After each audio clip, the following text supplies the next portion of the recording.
Two engines, same displacement, same name, yet born from completely different philosophies.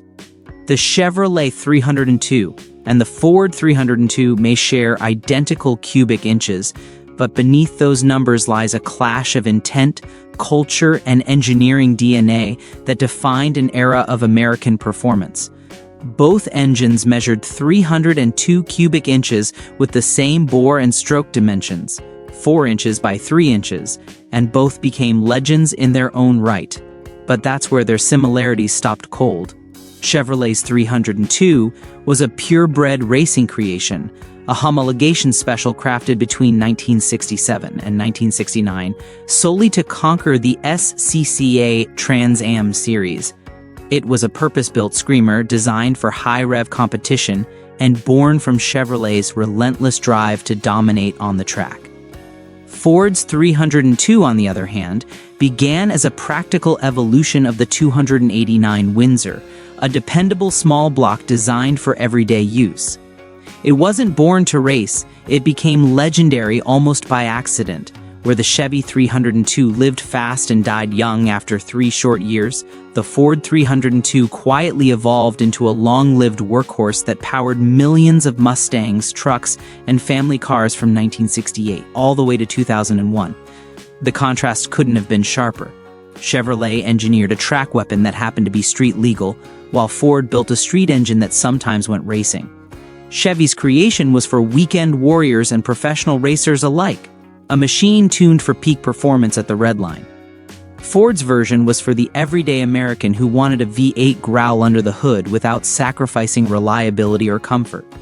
Two engines, the same size, yet products of completely opposite worlds. Chevrolet's 302 existed purely because of racing rules.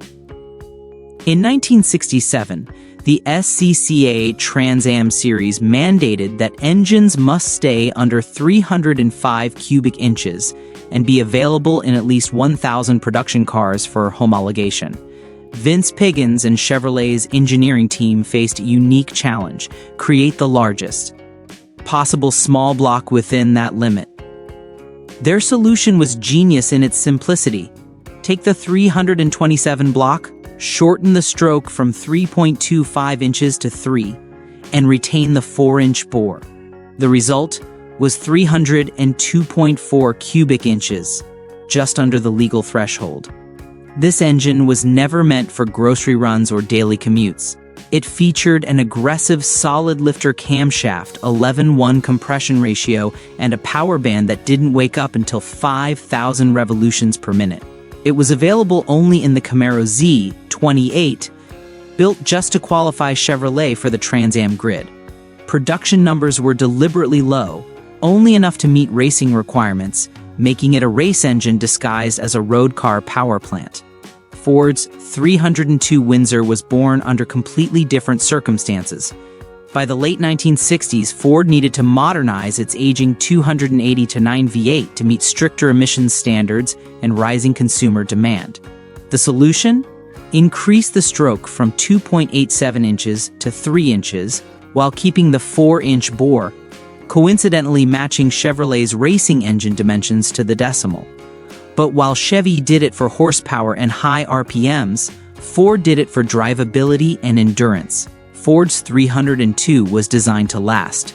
With hydraulic lifters, a lower compression ratio for regular gasoline, and sturdy internals, it was built for hundreds of thousands of miles of dependable service.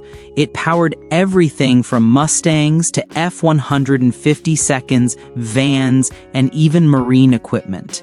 It wasn't exotic or temperamental. It was the small block America could rely on. Philosophically, the divide was total. Chevy created a purpose-built race motor that just happened to wear license plates. Ford engineered a mass-market engine that sometimes found glory on the track. The Chevy 302 feat's brilliance burned hot and fast, dominating the Trans Am circuit under legends like Mark Donohue and Roger Penske, before vanishing into history after 1969. Meanwhile, Ford's 302 quietly became one of the longest-lived and most versatile V8s in automotive history. In Short, the Chevy 302 was lightning in a bottle. Explosive, high-strung, and unforgettable.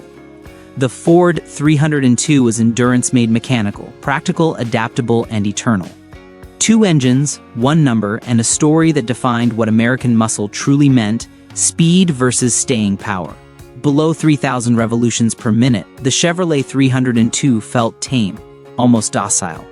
But once the tack needle swept past 4,500, it came alive with an animalistic fury, screaming all the way to its 7,000 revolutions per minute redline. It was a motor that demanded commitment. Too soft on the throttle and it seemed bored. Push it hard and it rewarded you with spine-tingling performance few small blocks could match.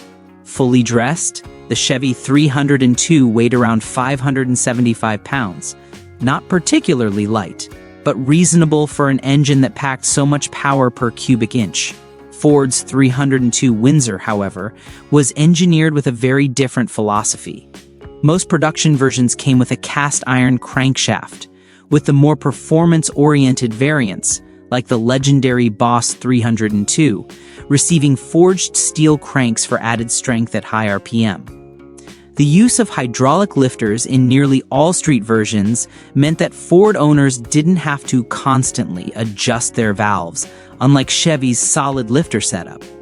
Compression ratios varied across the years, from around 8.51 in emissions-era engines to 10.5% in the high-performance models. This kept the engine friendly for everyday pump gas while still offering plenty of grunt. Base models often came with simple 2-barrel carburetors, while the performance trims featured 4-barrel setups and high-flow GT40 or GT40P heads on later variants. The Windsor's complete weight hovered around 450 pounds, significantly lighter than Chevrolet's equivalent. That weight advantage, combined with a broader torque curve, made the Ford 302 more street-friendly. It pulled strong between 2,000 and 5,000 revolutions per minute, giving drivers instant power for everyday driving rather than waiting for the needle to climb past 4,500. Everything about its architecture screamed durability. Better oiling passages, longer service intervals, and components designed to last 200,000 miles instead of 200 laps. The contrast between the two couldn't have been more distinct. Chevrolet built a high-strung racing engine that reluctantly tolerated the street. Ford designed a street engine that could occasionally play in the racing world without breaking a sweat. But time caught up with both. For the Chevy 302, obsolescence came swiftly. By 1970, Trans Am rules changed, removing the displacement cap that had made the 302 so relevant. Suddenly, there was no reason to keep producing a costly, temperamental race motor for the street. Its solid lifters demanded frequent maintenance. Its 11-1 compression required premium fuel, and insurance rates for Z 28 seconds skyrocketed. For young buyers, the Z28 dream quickly became financially out of reach. Chevrolet replaced the 302 with the 350 LT1 in 1970. A more practical engine featuring hydraulic lifters and broader low-end torque. Production of the 302 ended after just 3 short years, with roughly 20,000 units ever built. Due to its rarity and race-focused design, parts were expensive, and rebuilding one cost far more than a standard small block. Many met an early death in the hands of inexperienced owners who treated them like ordinary 350 seconds, unaware of their delicate nature. Today, surviving originals are rare treasures. Ford's 302 faced its own challenges, though instead of fading, it evolved. In the early 1970s, new emission standards forced compression ratios down, gutting horsepower in the process. By 1972, the once proud small block barely managed around 140 horsepower in many configurations, a far cry from its earlier glory. Yet Ford stuck with the platform. By the 1980s, the 302 made a triumphant return under a new name, the 5. Thanks to electronic fuel injection, better cylinder heads, and smarter tuning, the engine regained its spirit. The 5 High output variant brought Mustang performance roaring back, producing around 225 horsepower in the early 80s and up to 290 horsepower by the early 90s. It wasn't just fast, it was efficient, durable, and endlessly tunable. The 302 survived the changing automotive landscape through continuous evolution. From carburetors to EFI, from cast heads to aluminum, it adapted while keeping its soul intact. Its aftermarket support exploded. Cams, heads, stroker kits, superchargers, everything was available off the shelf. Millions of 302 seconds were built, making parts cheap and easy to find. The engine's reputation for reliability, proven in police cars, taxis, and trucks, gave it a kind of real-world credibility that Chevrolet's race motor never needed to prove. Today, the legacy of both engines tells two completely different stories. The original Chevy 302, especially the Z, 28 variants, are highly collectible, commanding anywhere between $8,000 and $15,000 just for the engine, with restored 67, 69Z, 28 Camaros often exceeding $100,000. The problem? Authentic examples are rare, and most surviving cars are clones running 350 small blocks instead. True Z28 engines require specialized rebuilding knowledge, and the mechanics who understood them are disappearing. These cars have become museum pieces and show queens, often trailered rather than driven. Some owners replace the original engines with modern LS swaps for practicality, a move that divides purists and realists alike. Ford's 302, in contrast, remains the everyman's V8, affordable, reliable, and endlessly modifiable. It powers everything from restored Mustangs to classic F-150 seconds. Rebuild kits can cost under $1,000, and used police interceptor engines still flood the market, making the 302 one of the easiest small blocks to build and enjoy. Clean Fox body Mustangs equipped with the 5 now fetch $15,000 to $30,000, still within reach of working-class enthusiasts. And thanks to its massive aftermarket, building a naturally aspirated 400-plus horsepower 302 today is simple, cheap, and reliable. In the end, the verdict depends on how you define victory. Chevrolet's 302 was a legend forged in fire, short-lived but unforgettable, its racing pedigree eternal. Ford's 302 was the survivor, a loyal workhorse that evolved with time and refused to die. 3 years versus 33. 20,000 engines versus millions. One ruled the track, the other ruled the streets.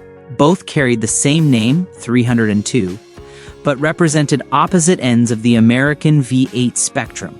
The Chevy 302 was glory condensed into a brief moment of brilliance. The Ford 302 was the heartbeat of a generation, the people's champion that outlasted everyone.